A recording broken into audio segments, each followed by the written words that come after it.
我哋一早去咗京都影和服，仲有着住聖誕服裝嘅人喺度揸電單車添。我哋揀咗食呢一間京都聖牛，喺門口已經好多人排隊，可以喺度寫低自己個名同埋有幾多個人。到你嘅時候，職員就會嗌你。呢個就係佢哋 menu 啦。之前喺機場食過一次，今次親身嚟到京都試下。一叫咗，個職員就會俾個爐你，仲有季節限定嘅韓絲。最後我都係叫咗呢個黑毛和牛套餐，同埋一個國產黑毛和牛套餐。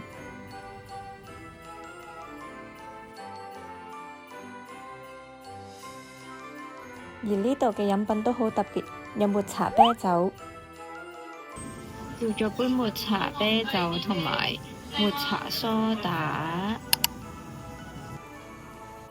個套餐都好豐富，除咗有黑毛和牛，仲有飯、有湯，仲有溫泉蛋。佢已經有啲炸好嘅黑毛和牛。呢度有個牌教你點樣煮、點樣食。放上個爐度煎，跟住再加佢啲醬汁。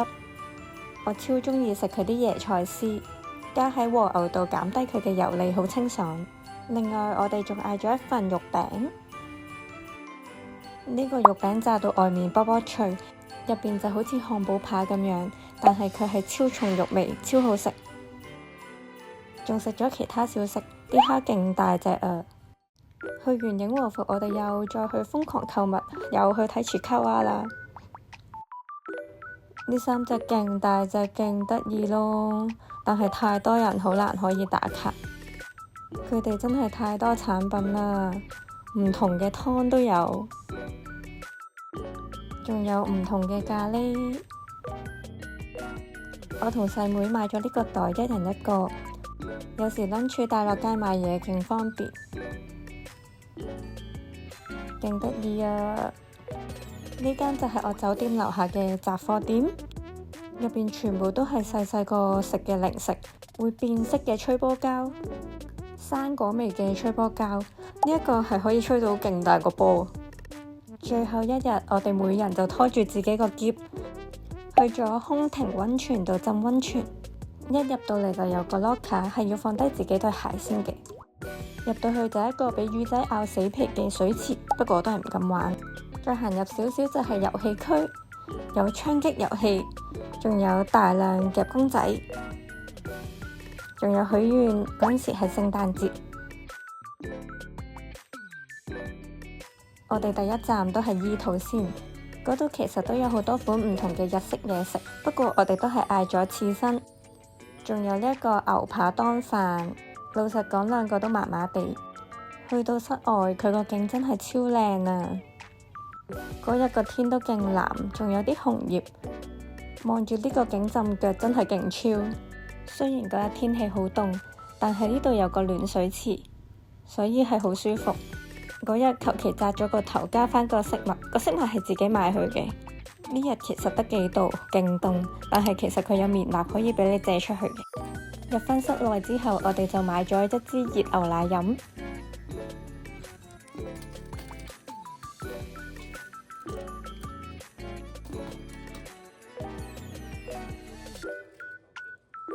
好搞笑，呢度仲有好多唔同嘅貼紙相，不過我都冇影到。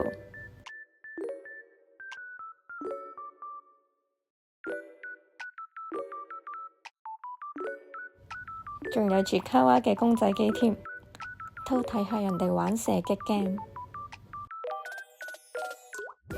竟然喺空庭溫泉嘅扭蛋機見到魔法小米露，係我妹兒時嘅回憶啊！上次佢嚟唔知東京定大阪都有一齊扭過。我細妹搖佢，叫我幫佢扭，佢話要成套咯，跟住我話成套好難喎，跟住佢話要呢個同埋好似呢個。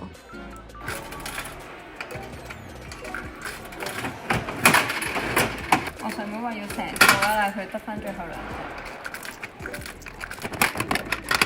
唔知仲有冇呢？哦，俾我哋扭最後冇晒了呢一個。呢度除咗有公眾嘅浸腳池之外，仲可以 book 私人風呂。出發之前喺官網訂咗想要嘅房型，揀返日期同埋時間。差唔多到時間嘅時候就去揾職員。佢有幾款嘅幾間房，就係上嚟5樓。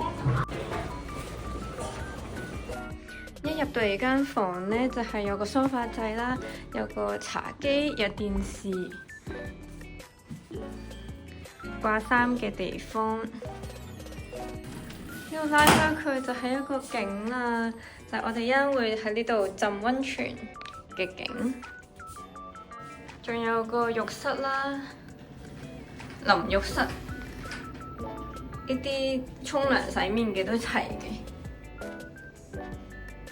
洗手，出去就係呢一個私人風呂啦，係有啲凍嘅今日，浸喺呢一度，跟住望住出邊嘅景影相，但係佢啲風好大啊今日。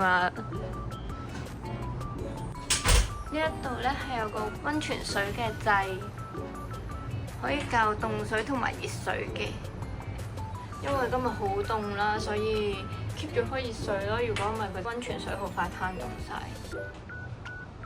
我唔知係咪因為今日大風嘅關係，所以佢就落晒啲簾啦，好似冇乜景可以睇到咯。即係佢本身都有整咗少少草啊、花啊咁樣喺度，但係今日個景就好似麻麻地，因為太大風啦。佢呢度都會有啲 skin care 俾你搽下，有啲保濕。全部嘢都放晒 locker， 入嚟之前帶咗條手帶。呢度就係全部嘅洗費。我哋浸完溫泉之後呢，見到一部機啦，自動販賣機，佢連牛啊都有得扭，小籠包都有啊。之後就去我哋最後一站主卡哇拉麵。如果職場呢仲有少少位可以排隊啦，有上網預訂嘅朋友呢，就喺嗰度排隊。呢一個就係算係 waiting list 咁樣啦，都會入到去嘅，但係就會讓俾有預訂嘅朋友入去先。佢有分迷你拉麵、細拉麵同埋大拉麵。呢個就係黐仔嘅，呢個就係小白，呢個就係兔哥。第一個就好似狼拉麵咁樣問你使唔使加大蒜。嘢飲嘅話，佢個包裝都有佢哋個樣㗎，同埋仲會送佢哋嘅卡仔。排隊嗰陣時呢，就會俾你睇下你要購入啲咩商品，佢會俾個 QR code 你嘅。仲有啲毛巾啦、T 恤啦。入座之前就喺呢度買自己想要嘅拉麵 size， 仲有碗碟餐具嘅實物俾你睇。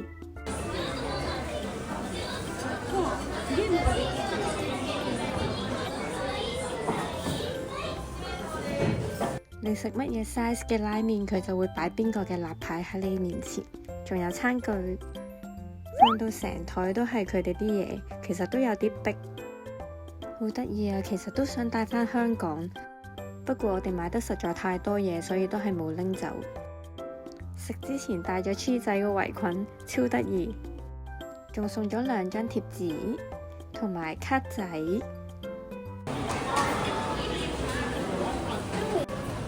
喺機場，我哋本身行去我哋個 gate 嗰陣時，見到呢一間排好長龍，所以諗住試下。仲有中文嘅 menu。呢個就係 A5 和牛拉麵。個 A5 和牛超好食啦！佢個湯底咧雖然係醬油拉麵，但係一啲都唔鹹咯。唔似醬油拉麵咯，但係佢嗰啲 A 模好香啊！佢燒到個邊咧超香啊！呢個係白松露雞白湯拉麵，係我哋喺日本最後嘅一餐。睇落咧，佢個雞白湯都唔係好濃嘅。佢個麵咧就有啲菠菜喺度嘅，本身我初仲想嗌個菠菜嘅小食啦，但係原來佢係有菠菜。先話佢唔係好重松露味咧，原來佢個白松露咧放咗喺呢度側邊，飲一啖正常嘅湯，跟住再撈埋佢嚟食，就會重啲白松露嘅味道。佢呢個麵咧係比較粗啲嘅麵，佢寫住係小麥麵，係岩手縣嘅。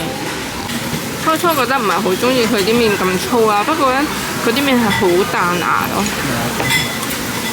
係仲有陣麥味咯，少少輕微嘅麥味。呢個白松露雞白湯嘅叉燒咧係豬嘅叉燒啦，其實佢都係燒得好香，同埋佢嘅油脂分佈咧都係好靚啦。不過我都係中意食 A 5和牛嗰個多啲，但係呢個咧豬嘅叉燒都好好食。我哋呢個日本之旅就完啦。如果大家都中意我嘅影片，記得 CLSS 啦。